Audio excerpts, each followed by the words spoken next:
we begin with breaking news this morning out of the Middle East. The Israeli military confirming at least 9 Israeli soldiers have been killed during yesterday's ground operation in Gaza, bringing the total to at least 11. The Pentagon now confirming there have been at least 27 attacks on U.S. forces that are stationed in the Middle East by Iran-backed terrorist groups since October 17th. FBI Director Christopher Wray is now warning that the threat of a terrorist attack against the United States on U.S. soil has been raised to a, quote, a whole nother level due to the ongoing conflict in the Middle East. Watch this. We also cannot and do not discount the possibility that Hamas or another foreign terrorist organization may exploit the current conflict to conduct attacks here on our own soil. The reality is that the terrorism threat has been elevated throughout 2023, but the ongoing war in the Middle East has raised the threat of an attack against Americans in the United States to a whole nother level.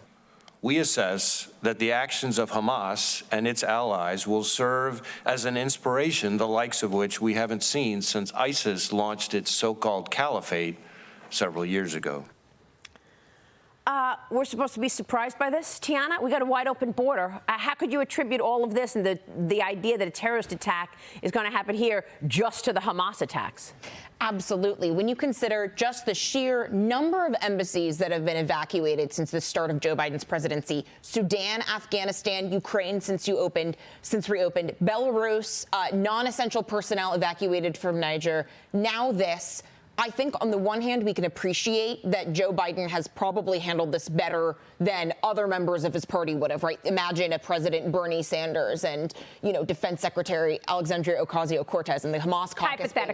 Hypothetical.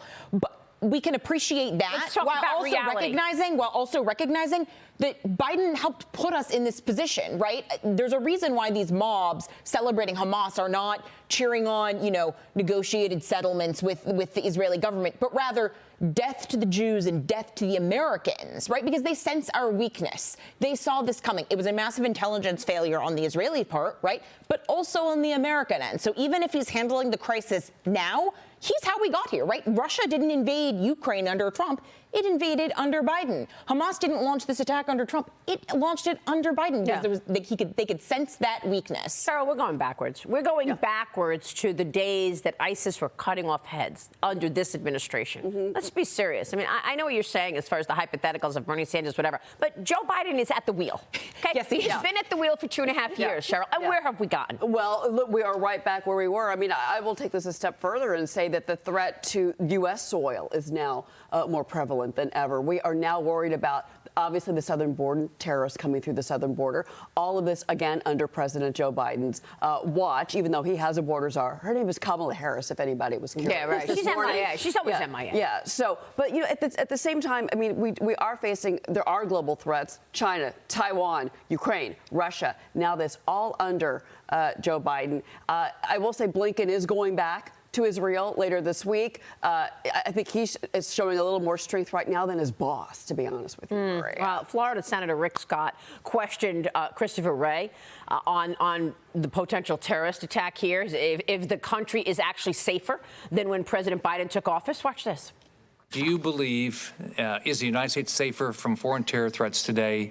Are we safer than when Joe Biden took office, from the day he took office?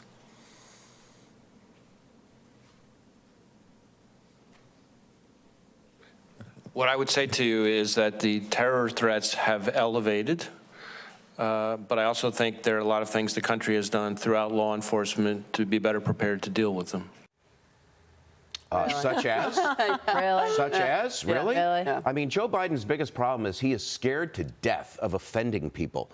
I mean, look at all of the decisions he has made. I don't think that's his biggest problem, but okay. Well, no, that might be, because think about if you actually apply that rule or that theory to his presidency, from getting out of Afghanistan to not taking a stand on the border to letting all these kids protest and raid CVS's during the BLM movement, to saying, well, it's okay if boys want to dress up as girls and play on girls' sports teams, on and on and on. Let's not offend anybody. I mean, Come on, Joe Biden. Yeah. Take a stand. It could be that he's actually compromised and has taken all this money from these overseas players. Yeah. And he doesn't want to make him. I mean, what does China have on him? I mean, I keep asking the question.